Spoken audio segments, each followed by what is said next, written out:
శ్రీమాత్రే నమః శ్రీ గురుభ్యో నమః. తదుపరి వృషభ రాశి 2025 ఆంగ్ల నూతన సంవత్సరం నుండి ప్రారంభించి సంవత్సరం అంతా కూడా ఎలా ఉంటుందనేటువంటిది వృషభ రాశి వారికి సంబంధించిన విషయానికి వస్తే, ప్రత్యేకంగా ఆర్థికపరమైనటువంటి విషయాల్లో పురోగతి లభిస్తుంది. విద్యా ఉద్యోగాలకు సంబంధించి కూడా పురోగతులే కనిపిస్తూ ఉన్నాయి. చాలా వరకు ఏంటంటే మార్చి ఏప్రిల్ తర్వాతకి అప్రైజల్స్ అంటారు, లేదా ప్రమోషన్స్ అంటారు, ఇయర్ ఎండింగ్ అంటారు. ఈ విషయంలో ఉద్యోగస్తులకి కానీ అలాగే వ్యాపారస్తులకు సంబంధించి కూడా చాలా అనుకూలమైనటువంటి వాతావరణమే ప్రథమార్థము, ద్వితీయార్థంలో కూడా మొదటి నెల రోజులు కూడా కనిపిస్తూ ఉంది. అంటే సంవత్సరంలో 7 నెలల పాటు ఖచ్చితంగా మంచి లాభాలే గోచరిస్తూ ఉన్నాయి. అయితే ఇక్కడ గమనించాల్సిన విషయం ఏంటంటే, వచ్చేటువంటి 5 నెలల పాటు తీసుకునే నిర్ణయాలు చాలా కీలకమైనవి. ఎందుకంటే మనకు అతిగా పండగలు వచ్చేవి, అతిగా మనకు బయట హ్యాపెనింగ్ జరిగేవి, అంటే బయట బాగా బిజినెస్ జరిగేవి కానీ, లేకుంటే వ్యాపారం జరిగేది కానీ, లేకుంటే ఏదైనా సరే ఉద్యోగాల్లో మార్పిడి జరిగేది కానీ, లేకుంటే ఒక కంపెనీకి ఇంకో కంపెనీకి కాంపిటీషన్ ఏర్పడేది కూడా మనం బాగా గమనిస్తే ఆగస్టు ప్రాంతం నుంచే ఉంటుంది. మీ అందరి జాతకరీత్యా ఏంటంటే జూన్ జూలై వరకే బాగుంది. తర్వాతకి ఆగస్టు నుంచి ప్రారంభించి అంత సానుకూలంగా లేదు, 5 నెలల పాటు అంత సానుకూలంగా లేదు. అయితే ఉగాది సమయానికి వచ్చేసరికి మనకు కూడా ఆల్మోస్ట్ ఇలాంటి సూచనలే మీకు కనిపిస్తూ ఉంటాయి. కాబట్టి వీలైనంత వరకు ఏంటంటే ఏదైనా పనులు మీరు చేయాలి, ఏదైనా సరే ఒక ప్రాజెక్ట్లో జాయిన్ అవ్వాలి, ఏదైనా ఉద్యోగంలో జాయిన్ అవ్వాలి, మీకు అవకాశం వచ్చినా సరే జాయిన్ అవ్వకుండా ఉండడం లాంటివి చేయకండి. ఇంకా మంచిది వస్తుందేమో, ఇంకా అద్భుతంగా జరుగుతుందేమో, ఇలాంటివి ఏవి కూడా పిచ్చి ప్రయత్నాలు చేయకండి. వీలైనంత తొందరగా మీరు డెసిషన్ తీసుకోండి. డెసిషన్ ఆలస్యం అవుతున్నంతసేపు మీకు బాగా ఇబ్బంది కలిగేటువంటి అవకాశం ఉంటుంది.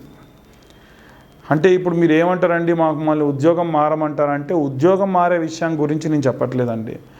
అంటే ఇంటర్నల్ ప్రాజెక్ట్ చేంజెస్ జరుగుతాయి ఐటీ వాళ్ళకి సంబంధించి, లేదా గవర్నమెంట్ ఉద్యోగస్తులు అయితేనేమో ఏదైనా సరే డిప్యూటేషన్ మీద వెళ్ళే ఛాన్స్ ఉంటుంది. లేదా సాధారణంగా ఏదైనా ఒక షాప్లో పనిచేసే ఒక సేల్స్మెన్నే తీసుకుందాము, అతన్ని ఏంటంటే ఈ బ్రాంచ్లో కాకుండా వేరే బ్రాంచ్ కొత్త స్టార్ట్ అవుతుంది, వాళ్ళకి ఎక్స్పీరియన్స్ తక్కువ, మీరు వెళ్ళండి అంటారు. అది మిమ్మల్ని పరీక్షించడానికి అని అర్థం అన్నమాట. వెళ్ళి మీ పరీక్షని మీరు సుగమం చేసుకోండి. అద్భుతమైనటువంటి ఫ్యూచర్, అంటే నెక్స్ట్ కమింగ్ 5 నెలలకు సంబంధించి ఇప్పుడే మీరు అన్నీ కూడా ప్రణాళికలు వేసుకోవడం అనమాట. నేను గ్రహ సంచారం గురించి ప్రస్తావించవచ్చు. ఉదాహరణకి గురు సంచారానికి సంబంధించిన విషయానికి వస్తే, లేదా శని గ్రహానికి సంబంధించిన సంచారానికి గురించి చెప్తే మీకు అంతా అర్థం కాదు. క్లియర్గా నేను విపులంగా చెప్తున్నాను అన్నమాట. మీరు చేసేటువంటి కార్యక్రమాలు పనులకి సంబంధించి క్లియర్గా చెబుతూ ఉన్నా. అయితే వ్యాపారస్తుల విషయానికి వస్తే, ప్రత్యేకంగా ఏవైనా సరే పెట్టుబడులు పెట్టాలి, రెన్యువేషన్ చేయాలి, బ్రాంచెస్ పెట్టాలి, ఏ ఉన్నా ఆగస్టులోపు చేసేయండి. ఆగస్టు తర్వాత నిర్ణయాలు తీసుకోకండి. ఇక సినీ రంగానికి సంబంధించి, రాజకీయ రంగానికి సంబంధించి, కోర్టు వ్యవహారాలకు సంబంధించి మాత్రము కీలకమైనటువంటి నెల ఏమిటి సంవత్సరం మొత్తంలో అంటే ఆగస్టు నెల.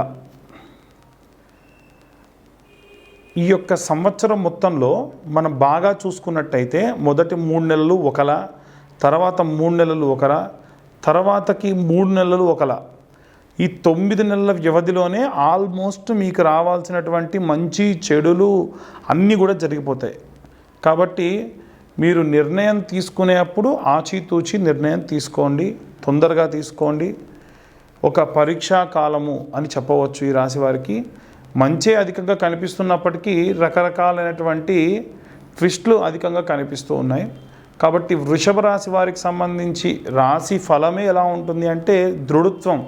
ఒక వృషభం ఎలా ఉంటుంది అని అంటే నేను రెడీ ఎప్పుడైనా సరే అనే విధంగా ఉంటుంది. కాబట్టి మీరు ఆ ప్రకారంగానే ముందుకు వెళ్ళండి. ఈ యొక్క శనిగ్రహము అలాగే గురుగ్రహ సంచారాన్ని బట్టి, రాహుకేతుల యొక్క గ్రహ సంచారాన్ని బట్టి తదుపరి ఎలాంటి రెమెడీస్ తీసుకోవాలి, ఈ యొక్క రాశివారు ఎలాంటి నియమ నిబంధనలు పాటించాలి, ఎలాంటి మంత్రం చదువుకోవాలి అనేటువంటి విషయానికి వస్తే ఇప్పుడు మనం తెలుసుకుందాం. ఈ యొక్క ఆంగ్ల నూతన సంవత్సరంలో అంటే 2025 జనవరి నుండి డిసెంబర్ వరకు కూడా ఈ యొక్క ద్వాదశ రాశుల వారికి సంబంధించి ప్రత్యేకంగా ప్రతి ఒక్క విభాగానికి సంబంధించి, విద్యార్థులకు సంబంధించి, గృహిణులకు సంబంధించి, సినీ రాజకీయ రంగాల వారికి సంబంధించి, అలాగే రాజకీయ ప్రముఖులకు సంబంధించి, మీడియా వాళ్ళకు సంబంధించి, ఉద్యోగస్తులకు సంబంధించి, వ్యాపారస్తులకు సంబంధించి, ఏవైనా సరే వివాహం కోసం ఎదురు చూస్తున్నటువంటి వారికి సంబంధించిన విషయానికి వస్తే మనము ఎలాంటి రెమెడీస్ తీసుకోవాలి అనేది ఇప్పుడు మనం చూసుకుందాం. ముఖ్యంగా ఈ యొక్క 2025వ సంవత్సరంలో శని, గురు, అలాగే రాహుకేతుల యొక్క గ్రహ స్థితి మార్పు అనేటువంటిది ఏర్పడింది. అయితే ప్రతీ నెల కూడా గ్రహ సంచారం అనేటువంటిది మారుతూనే ఉన్నప్పటికీ ప్రత్యేకంగా ఈ యొక్క 4 గ్రహాల మార్పుల వల్ల విద్యార్థులకి కానీ, సినీ రాజకీయ రంగాలు, ఉద్యోగస్తులు, ఇతరత్ర ఇందాక మనం చెప్పుకున్న వాళ్ళందరికీ కూడా సంబంధించి ఏమేం చేయాలి, ఎలాంటి రెమెడీస్ పాటిస్తే బాగుంటుంది అనేటువంటి చూద్దాం. మొట్టమొదలు నా యొక్క వీడియోస్ వేరే దేశంలో ఉన్నటువంటి వారు కూడా చూసి మాకు కాల్ చేసి మమ్మల్ని చాలా ఆప్యాయంగా మాట్లాడిన అందరికీ కూడా మొట్టమొదలు ధన్యవాదాలు. ఇంతగా నన్ను ఆదరిస్తున్నటువంటి ప్రజలందరికీ, అలాగే ఈ యొక్క యూట్యూబ్ ఛానల్ వారికి కూడా నా యొక్క నమస్కారాలు. విద్యార్థుల విషయానికి వస్తే నీలా సరస్వతి స్తోత్రం అని ఉంటుందండి. కాస్త 8 స్తోత్రాలు ఉన్నప్పటికీ పిల్లలతోని ఈ సంవత్సరంలో వీలైతే నెలలో ఒక్కసారి మూలా నక్షత్రం వచ్చినప్పుడు నీలా సరస్వతి స్తోత్రము అని ఉంటుంది.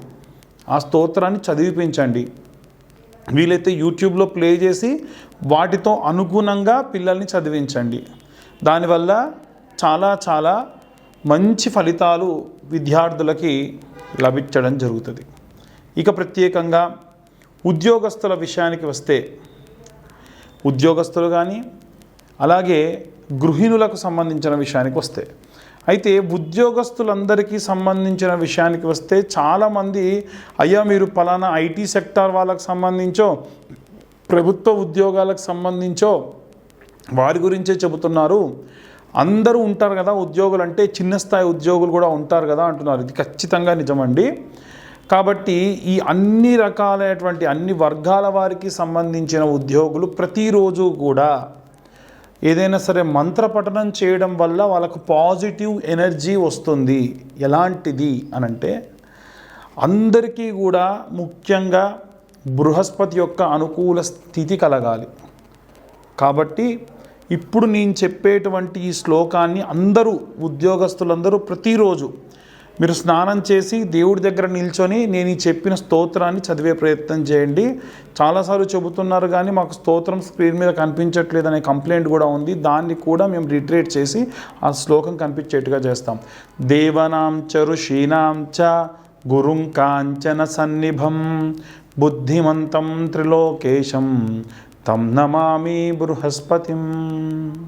మరొకసారి చెప్తున్నా అండి. దేవనాం చ ఋషీనాం చ గురుం కాంచన సన్నిభం బుద్ధిమంతం త్రిలోకేశం తం నమామి బృహస్పతిం. ఈ మంత్రాన్ని పఠనం చేయడం వల్ల ఉద్యోగస్తులందరికీ కూడా చాలా చాలా పాజిటివ్ ఎనర్జీ అనేటువంటిది వస్తుంది. దత్తాత్రేయ స్వామి క్షేత్రాన్ని నెలకొక్కసారన్నా దర్శనం చేయండి. దత్త దర్శనము మీకున్నటువంటి ప్రెషర్స్ని, మీకున్న విపరీతమైనటువంటి ఆ యొక్క మానసికమైనటువంటి ఒత్తిడి నుండి బయటపడేసేటువంటి విగ్రహ దర్శనం, ఆ విగ్రహం నిదర్శనం. అయితే ఇక గృహిణుల విషయానికి వస్తే చిన్న మంత్రం అమ్మ. మీరు ఎప్పుడు కూడా అంటే ఎలాంటి పరిస్థితుల్లో ఉన్నా మీరు చెప్పుకోదగ్గ మంత్రం ఏమిటి అనంటే శ్రీమాత్రే నమః. ఇంతకు మించినటువంటి మంత్రం ఇంకోటి లేదు. ఓం శ్రీమాత్రే నమః, ఓం శ్రీమాత్రే నమః అనేటువంటి మంత్రాన్ని పఠనం చేయండి. దానివల్ల అందరికీ కూడా, గృహిణులందరికీ కూడా చాలా మానసికమైనటువంటి శక్తి, ఏదైనా సరే సమాధానం చెప్పేటువంటి దానికి సంబంధించినటువంటి శక్తి లభిస్తుంది.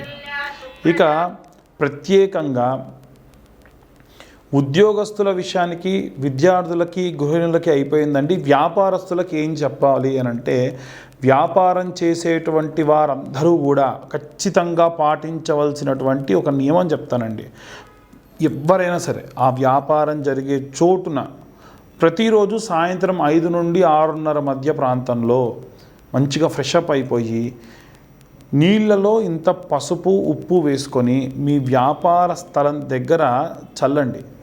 అదేంటండి, పెద్ద పెద్ద మాల్స్లో మాకు వ్యాపారం ఉంటుంది, మేము ఎలా చేయాలి అంటే, చిన్న స్ప్రే బాటిల్లో ఫిల్టర్ పెట్టుకొని పోసేసుకొని అలా స్ప్రే చేసేసేయండి 4 మూలల.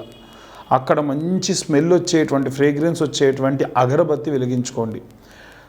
మీరు కౌంటర్ దగ్గర కూర్చొని నేను చెప్పింది బాగా గుర్తుంచుకోండి, ఉప్పు, పసుపు కలిపినటువంటి నీళ్ళు, అలాగే మంచి ధూపం వేసి అమ్మవారికి సంబంధించినటువంటి, మహాలక్ష్మీదేవికి సంబంధించినటువంటి చిన్న మంత్రం, సింపుల్ అండి. మహాదేవ్యే చ విద్మహే విష్ణు పత్ని చ ధీమహి తన్నో లక్ష్మీ ప్రచోదయాత్. అంటే వ్యాపారం నడవాలంటే లక్ష్మీదేవి ఖచ్చితంగా కదండి. కాబట్టి ఇలా ఇంకొకటి ఏమిటంటే, ఏ వ్యాపారం చేసే వాళ్ళైనా సరే ప్రాతస్మరణే విఘ్న వినాయక దర్శనం కలో చండీ వినాయక.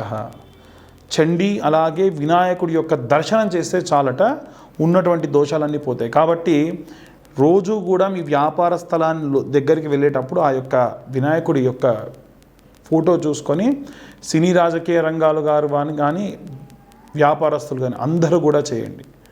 ఇక ప్రత్యేకంగా అమ్మవారికి సంబంధించినటువంటి మంత్రాన్ని సినీ అంటే మాస్ మీడియా కెమెరామెన్లు కానీ, ఎడిటర్లు కానీ ఎవరైనా సరే చదవాల్సినటువంటి మంత్రం రోజు పొద్దున్నే ఏమిటయ్యా అంటే, కాత్యాయనాయ విద్మహే కన్యాకుమారి ధీమహి తన్నో దుర్గి ప్రచోదయాత్. మళ్ళీ చెబుతున్నానండి, కాత్యాయనాయ విద్మహే కన్యాకుమారి ధీమహి తన్నో దుర్గి ప్రచోదయాత్ అనేటువంటి మంత్రాన్ని ప్రతి ఒక్కళ్ళు కూడా రోజు, ఈ యొక్క సినీ రాజకీయ రంగాల వారు, ఏదైనా సరే కోర్టు పనులలో ఉన్నటువంటి వారు మంత్రాన్ని చదివి బయలుదేరండి. చాలా చాలా మంచి ప్రతిఫలం లభిస్తుంది. ప్రతిరోజు ఉదయాన్నే లేవగానే ఇలా 2 చేతులు తుడుచుకొని ప్రతి ఒక్కరు అందరూ కూడా ఇలా చూస్తూ, కరాగ్రే వసతే లక్ష్మి, కరమధ్యే సరస్వతి, కరమూలే స్థిత గౌరీ, ప్రభాతే కరదర్శనం. మన చేతిలో 3 అమ్మలు కూడా కలిసి ఉంటారట. ఇలా ఇచ్చేటప్పుడు లక్ష్మీదేవి, ఇలా రాసేటప్పుడు, చాలామంది ఇలా రాస్తాం, పూర్వం ఇలా రాసాం, ఇలా రాసేటప్పుడు సరస్వతి, ఇక్కడ కట్టినటువంటి కంకణం మనకిచ్చేటువంటి ప్రాణశక్తి దుర్గా స్వరూపం. కాబట్టి పొద్దున్నే లేవగానే ఇలా చూసి, కరాగ్రే వసతే లక్ష్మి, కరమధ్యే సరస్వతి, కరమూలే స్థిత గౌరీ, ప్రభాతే కరదర్శనం అనేటువంటి మంత్రాన్ని చదివి అందరూ కూడా మీ కళ్ళను రాసుకొని మీ చేతులను చూసుకోండి. దీనివల్ల అంతా శుభం కలుగుతుంది. అందరికీ కూడా మరొకసారి నూతన ఆంగ్ల సంవత్సర శుభాకాంక్షలు. అందరూ కూడా ఈ రెమెడీస్ పాటించి, ఇంకొకటండి, చాలామంది ఈ యొక్క జాతకం గురించి మాకు ఫోన్ చేసే అప్పుడు ఒక డేట్ ఆఫ్ బర్త్ టైం లేని వాళ్ళు కూడా చెప్తూ ఉన్నారు. డేట్ ఆఫ్ బర్త్ టైం లేని వాళ్ళ కోసం ఈ రాశి ఫలాలు చేస్తున్నాము. కానీ ఖచ్చితంగా date of birth, time of birth, place of birth పంపిస్తే మీకు ఖచ్చితంగా జాతకం రాసివ్వడం జరుగుతుంది. అది కూడా 60 పేజీల్లో జాతకం రాసేయడం జరుగుతుంది. ఈ జాతకం రాసిచ్చినందుకు గాను 1500 రూపాయలు తీసుకోవడం జరుగుతుంది. దయచేసి తక్కువ చేయండి, 100కు చేయండి, 200కు చేయండి అంటే 60 పేజీలు రాస్తాం కదండి. దానికోసం మేము పెట్టేటువంటి సమయం 3-4 గంటలు వెచ్చిస్తాం కాబట్టి తీసుకుంటున్నాం. అన్యదా భావించరాదు. ఇంకెవరికైనా సరే ఇలా జాతకం మామూలుగా తెలుసుకోవాలి అనుకుంటే ఈ సంవత్సరం మేము ఖచ్చితంగా ఈ ఛానల్ ద్వారా ఒక లైవ్ ప్రోగ్రాం కండక్ట్ చేసి, లేదా మీరు ఇచ్చినటువంటి కామెంట్స్కి మేము రిప్లైగా మీ జాతకం పంపించడం కూడా జరుగుతుంది. అందరికీ కూడా ధన్యవాదాలు.